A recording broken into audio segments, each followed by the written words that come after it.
வணக்கம் உறவுகளே, மற்றொரு சந்திப்பு நிகழ்ச்சியினூடாக உங்களை சந்திப்பதிலே மிக்க மகிழ்ச்சி. ஈழத்தை நாங்கள் பார்ப்போமெனால் நிறைய நாடக கலைஞர்கள் இருக்கின்றார்கள். டிங்கிரி சிவகுரு, சக்கடத்தார் என்று பல நகைச்சுவை நாடக கலைஞர்களை நாங்கள் பார்க்க முடியும். அந்த வகையிலே நாங்கள் பார்ப்போமேயானால் அப்புக்குட்டி ராஜகோபால், அதேபோல அன்னரைட் பாலச்சந்திரன் போன்ற பல கலைஞர்கள் இருக்கிறார்கள். அந்த வரிசையிலே பிரித்தானியாவிலே திடீர் நாடகமன்றம் என்ற மன்றத்தினூடாக பல நகைச்சுவை நாடகங்களை அரங்கேற்றம் செய்து மக்கள் மத்தியிலே பெரும் செல்வாக்கு பெற்ற 2 கலைஞர்கள் இருக்கின்றார்கள். அவர்களில் ஒருவரைத்தான் இன்று நாங்கள் சந்திக்க போகின்றோம். வணக்கம் அருள் சதீஷ். வணக்கம் சகோதரன் பார்த்திபன். இன்று பிரித்தானியாவிலே நீங்கள் ஒரு மிகவும் புகழ்பெற்ற ஒரு நகைச்சுவை நாடக கலைஞராக இருக்கின்றீர்கள். இந்த திடீர் நாடகமன்றம் என்ற ஒரு மன்றத்தை எப்படி நீங்கள் உருவாக்கினீர்கள்? அந்த எண்ணம் எப்படி உங்களுக்கு தோன்றியது? உண்மையிலே இந்த நாடகமன்றம் நானும் என்ற நண்பன் ஆறுமுகம் பிரபாகர் 2 பேரும் சேர்ந்து சாதாரணமாக நாடகங்கள் நடிக்கிறாங்க. எங்களை நாடகங்கள் நடிக்க பண்ணுறது MP நாதன் என்று சொல்லி எங்களோட உறவு. அவர் தான் இந்த நாடகங்களை கொண்டு போய் மேடைகளில் போட்டது. அந்த நேரங்களில் இந்த பேர்கள் நாங்கள் வைக்கல. மக்களாகவே திடீர் நாடகமன்றக்காரர் வந்தாங்களா, திடீரென்று நல்ல நாடகங்கள் போடுவாங்களா, அப்படி கதைச்சு அவையிலாவே மேக் பண்ணி கொண்ட பேர். அதுக்கு பிறகு பார்த்தா திடீர் நாடகமன்றம் என்று எங்களோட ஊரிலும் ஒரு பிரபலமான நாடகமன்றம் இருந்திருக்கு. ஸோ நாங்கள் அதையே அப்படியே கீப் பண்ணிட்டோம். பேர் கூட சற்று வித்தியாசமாக இருக்கிறதும் மக்களால் வைத்த பேராக இருக்கின்றது. உங்களுடன் இணைந்து இன்னும் யார் யார் கலைஞர்கள் இந்த நகைச்சுவை நடிகர்களாக இருக்கின்றார்கள், கலைஞர்களாக இருக்கின்றார்கள்? முக்கியமாக ஆறுமுகம் பிரபாகர், அவர் என்ற தோழன். எல்லா விதமான நாடகத்துக்கும் அவர் நானும். அதே நேரம் லேடி ஆக்டர்ஸ் வந்து ரசி அக்கா மற்ற குமுதினி என்று 2 பேர் தான் என் ஒய்ஃபுக்கு நடிக்கிறார்கள். அதே நேரம் நித்தி என்று சொல்லி ஒரு அனௌன்சர் இருக்கிறார், அவரும் எங்களோட நாடகம் நடிக்கிறார். மற்ற என் ஓன் பிரதர் அருள் ரூபதாஸ், அவரும் என்னோட நல்ல ஃபேமஸான நாடகங்கள் நடிச்சிருக்கிறார். அவருடைய கனவேர் இருக்கிறாங்க. கிட்டத்தட்ட 19 பேர் எங்களோட நாடகத்தில் நடிச்சிருக்கணும் இது வரைக்கும். பெரும்பாலும் நாங்கள் பார்க்கின்ற போது இந்த நாடகங்கள் எல்லாம் நீங்கள் இயக்கி நடித்த நாடகங்களாக இருக்கின்றன. வேறு யாருடைய இயக்கத்திலும் நீங்கள் நடித்திருக்கிறீர்களா முன்பு? அவைக்காற்று கழகம் பாலேந்திரா அண்ணன் அவர் என்ன நாடி அவர் ஒரு நாடகம் உண்டு, சமூக விரோதி என்ற ஒரு பெரிய நாடகம் உண்டு, கிட்டத்தட்ட 1.5 மணித்தியாலத்து நாடகம். அதில் என்னை அவர் சேர்த்து கொண்டார். அது எனக்கு மிக முக்கியமான ஒரு அனுபவமாக இருந்தது. அந்த நாடகத்தில் அவரோட நடித்தது என்னை அவர் நிறைய விஷயத்தை திருத்தி கொண்டார்.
நாடக துறையை நாங்கள் பார்க்கின்ற போது மிகவும் ஒரு நலிவடைந்த ஒரு துறையாக மாறிவிட்டது என்று தான் நாங்கள் சொல்ல வேண்டும்.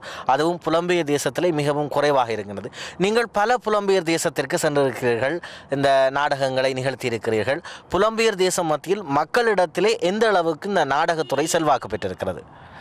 முக்கியமாக நாங்கள் நோர்வேக்கு கனதரம் போயிருக்கிறோம். எங்களோட நாடகங்கள் நோர்வேயில் உள்ள மக்கள் எங்களோட நாடகத்தை நல்லா ரசிக்கிறாங்க.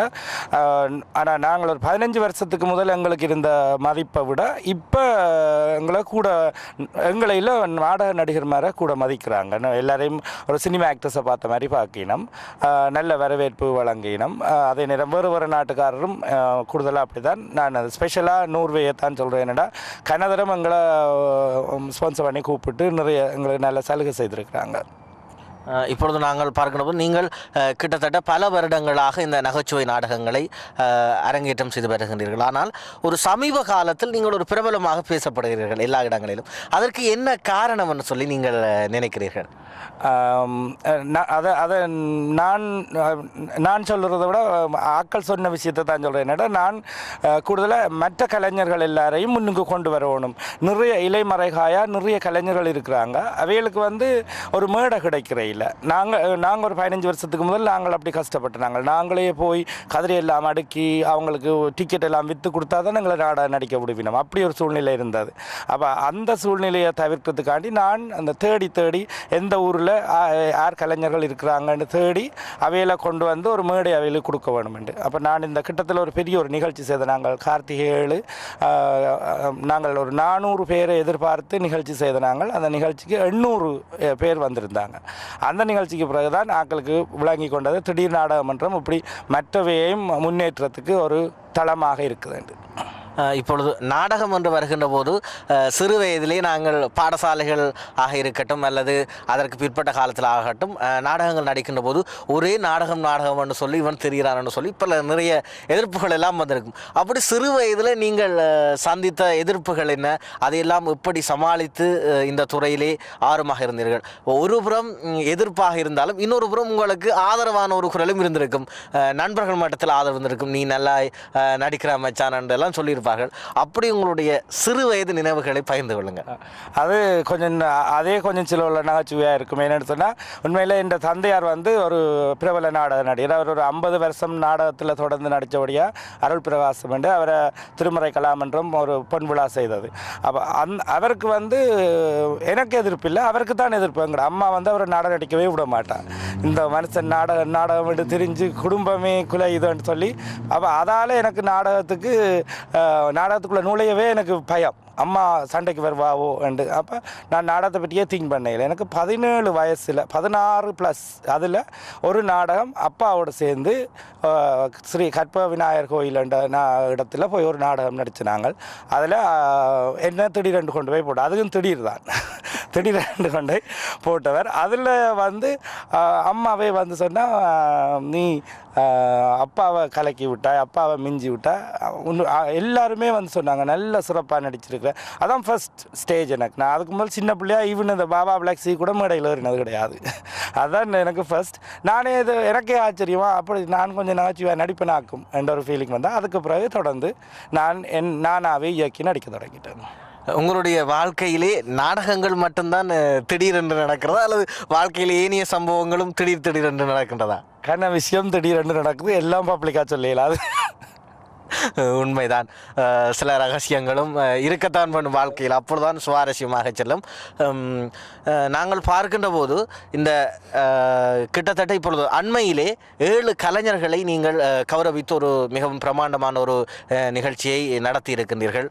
புலம்பெயர் தேசத்திலே ஒரு நிகழ்வினை ஒழுங்கு செய்து அதனை நடாத்துவது என்பது மிகவும் சிரமமான காரியம். இந்த நிகழ்வினை நடாத்துவதற்கு நீங்கள் எவ்வாறான கஷ்டங்களை பட்டிருக்கிறீர்கள்? அவற்றிலிருந்து இந்த நிகழ்ச்சியை எப்படி நீங்கள் நடத்தி முடித்தீர்கள்? உண்மையிலேயே நாங்கள் இந்த நிகழ்ச்சி நடத்துறதுக்கு நாங்கள் ஒவ்வொரு வருஷமும் எங்களோட திடீர் நாடக மன்றத்தால் ஒரு கடல் சுற்றுலா ஆண்டு கடற்கரைக்கு சுற்றுலா கூட்டி கொண்டு போகிறோம். நாங்கள் அப்படியே ஒவ்வொரு வருஷமும் கூட்டி கொண்டு வராங்க. ஒரு 50 பேர் ஒரு முறை வந்தாங்க, அப்புறம் 100, அப்புறம் இப்போ லாஸ்ட் இயர் 250 பேர் வந்தவங்க. அப்போ அந்த சுற்றுலாவில் வச்சு இந்த நண்பன் ரவிசங்கர் அவர் தான் சொன்னார், சரி என்ன நீங்கள் இப்படி இந்த சுற்றுலாவை மட்டும் செய்யாமல் இன்னும் கொஞ்சம் முன்னேற்றமான விஷயங்களும் செய்யுங்கோ என்று சொன்னதுலேருந்து அண்டே நான் அப்போ ஜோதிச்சேன், ஓகே நாங்கள் ஒரு நாடக விழா செய்வோம்.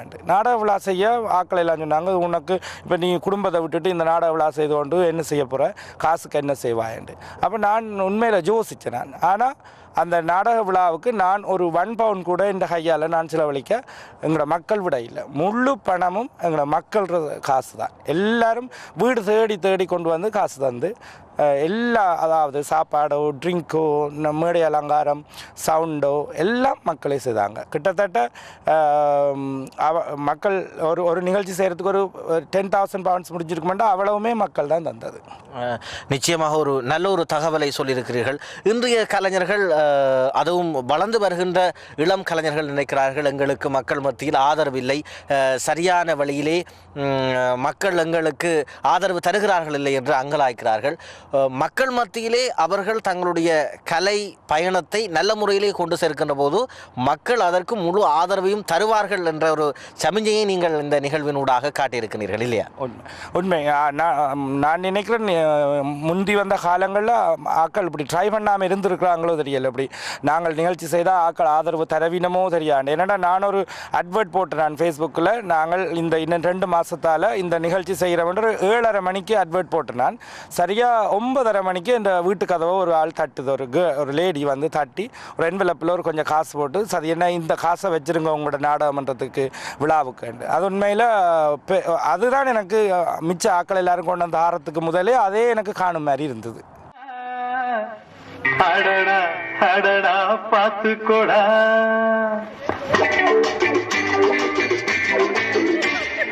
மன்மதன் வெட்டிக்கணும் இந்த மங்கைய காளைகளே, மங்கையை மயக்கும் மந்திர பூஜை என்னென்ன சொல்லடா, இளம் பெண்களை வெல்லடா. மன்மதன் வெட்டிக்கணும் இந்த மங்கைய காளைகளே, மங்கையை மயக்கும் மந்திர பூஜை என்னென்ன சொல்லடா, இளம் பெண்களை வெல்லடா.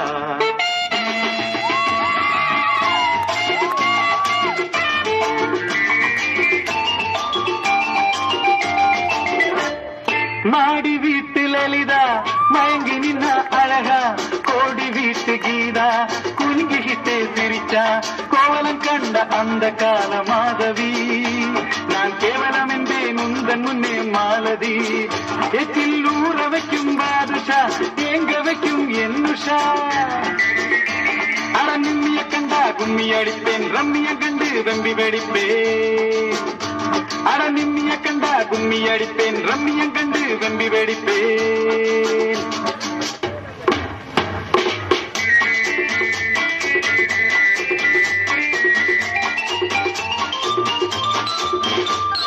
நளினத்தை காட்டும் நளினி, நலுங்காமல் வருவதை கவனி, ரசனையை தூண்டும் ரதினி, நான் தோறும் வருவேன் பவனி, நான் நாள் தோறும் வருவேன் பவனி.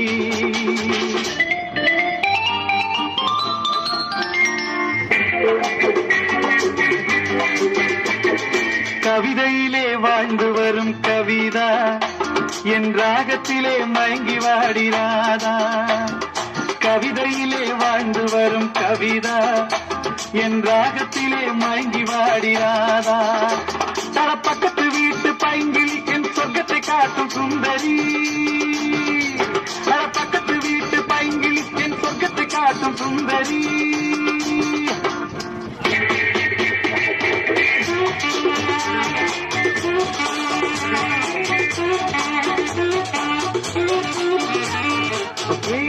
மல்லதா பிரம்மை சதா, மல்லதா பிரம்மை சதா, உறக்கமில்லை சுடா இறக்கங்காட்டேன் சீலா, மறக்க மாட்டேன் லீலா.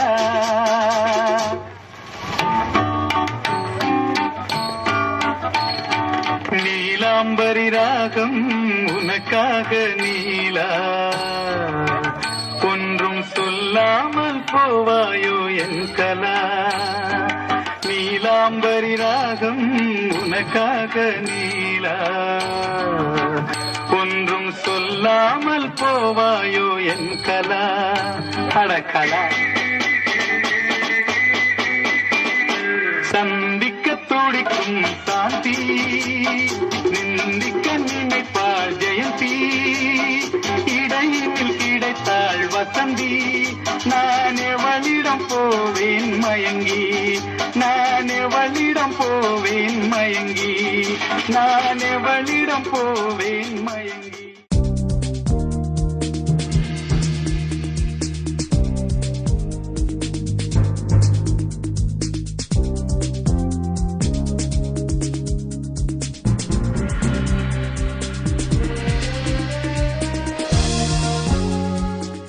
இப்பொழுது நாங்கள் பார்க்கின்ற போது கிழக்கு மாகாணத்திலே பிறந்தவர்களில் ஒரு சிலருக்கு தான் வடக்கு மாகாணத்தில் வாழ்வதற்குரிய வாய்ப்பு கிடைத்திருக்கிறது.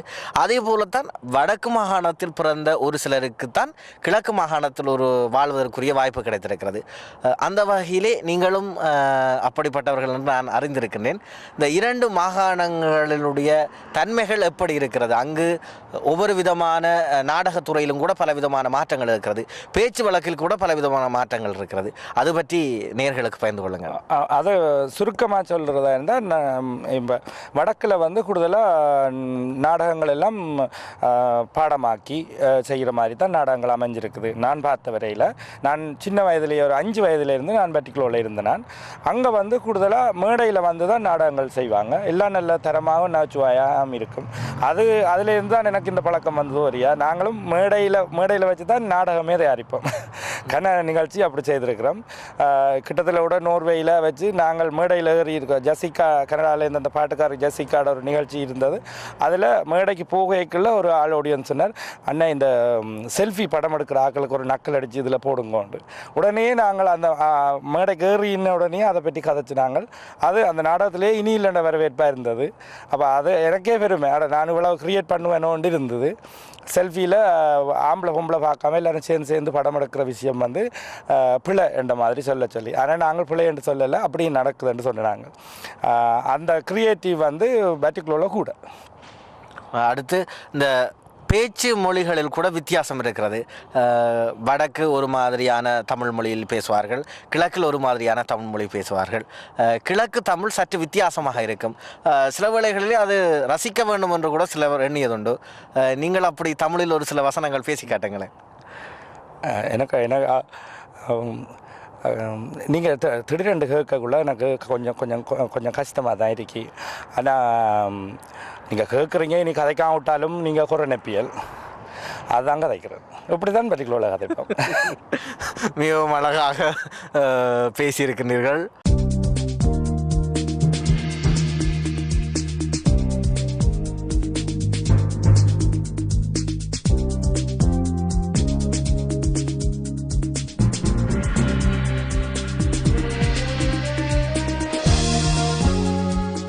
இப்பொழுது இந்த இளம் கலைஞர்கள் மத்தியிலே பல்வேறு விதமான ஒரு அச்ச நிலைமை காணப்படுகின்றது. இப்போ வளர்ந்து வருகின்ற இந்த இளம் கலைஞர்களுக்கு நீங்கள் என்ன கூற விரும்புகிறீர்கள்? என்ன நான் முக்கியமாக வந்து சந்தர்ப்பம் வந்து எங்களை தானாக தேடி வராது, நாங்களாக சந்தர்ப்பத்தை மேக் பண்ண வேணும். ஒன்றில் சந்தர்ப்பம் தேடி வராமல் இருக்கிறதுக்கு காரணம் கொஞ்சம் பொறாமை. ஆக்கள் வந்து இவருக்கு சந்தர்ப்பத்தை கொடுத்தா இவர் வளர்ந்துருவாருன்ட்டு ஆக்கள் கொஞ்சம் சந்தர்ப்பம் தார குறைவு. அப்போ அதையெல்லாம் தள்ளி விட்டு போட்டு நாங்களாக போய் டக்கண்டு மைக்கை எடுத்து பாட வேணுமோ, பேச வேணுமோ, நடிக்க வேணுமோ, நாங்களாக செய்தமாக இருந்தால் நாங்கள் மக்கள் மத்தியில் பிரபலமாகி கொஞ்சம் எங்களை நாங்கள் வளர்த்து கொள்றதுக்கு வசதி. அதே நேரம் உண்மையிலேயே எங்களோட மக்கள் வந்து புதிய கலைஞர்களை ஊக்குவிக்க வேணும். அதை நான் உண்மையில் எல்லா மக்கள்கிட்டையும் தாழ்மையாக கேட்டுக்கொள்கிறேன். இப்பொழுது நாங்கள் பார்க்கும்போது உங்களுடைய படைப்புகள் பெரும்பாலும் நகைச்சுவை சார்ந்ததாக மட்டும் இருக்கின்றது என்ற ஒரு கருத்து இருக்கிறது. சமூகம் சார்பாக அல்லது சமூக விழிப்புணர்வு தொடர்பான கருத்துக்களை சேர்ந்த நாடகங்களும் எதிர்காலத்தில் உருவாக்குவதற்காக நீங்கள் எதுவும் முயற்சிகள் மேற்கொள்கிறீர்களா? அது தொடர்பாக சொல்லுங்கள். என்ன வந்து எங்களோட நாடக மன்றத்தை வந்து இப்போ 2-3 நிறுவனம் நாடி இருக்கிறாங்க எங்களை ஒரு குறுந்திரைப்படம் செய்கிறதுக்கு. அதில் இப்போ வார மாதம் ஜனவரி மாதத்தில் ஒரு ஆனந்தன் என்ற ஃப்ரெண்ட் வருவாள், அவரும் என்ன சேர்த்துருக்கார் ஒரு நாடகத்தில், அதாவது குறும் திரைப்படத்தில். அது வந்து மேபி ஒரு தகப்பன் பாத்திரம் சோக கட்டமாக இருக்கலாம், நடித்து பார்ப்போம். நன்றி. அந்த குறும்படத்தை பார்ப்பதற்கு நாங்களும் ஆயத்தமாக இருக்கிறோம், எங்களுடைய நேர்களும் ஆவலாக இருக்கின்றார்கள். அந்த வகையிலே நீங்கள் பிரித்தானியாவிலிருந்து பிரான்சிற்கு வந்து இந்த ஒரு குறுகிய நேரத்தில் எங்களுடைய நேர்களுடன் இணைந்திருக்கிறீர்கள். அந்த வகையில் டிடிஎன் குடும்பத்தின் சார்பாகவும் எங்களுடைய நேர்கள் சார்பாகவும் உங்களுக்கு எங்களுடைய நன்றிகளை தெரிவித்துக் கொள்கின்றோம். என்னை ஒரு கலைஞனாக கௌரவித்து ஒரு இப்படி ஒரு நிகழ்ச்சியை நீங்கள் எடுத்ததுக்கு டிடிஎன் நிறுவனத்தாருக்கு நான் என் மனமார்ந்த நன்றியை திடீர் நாடக மன்றத்தின் சார்பிலையும் எனது சார்பிலையும் வழங்கிக் கொள்கிறேன்.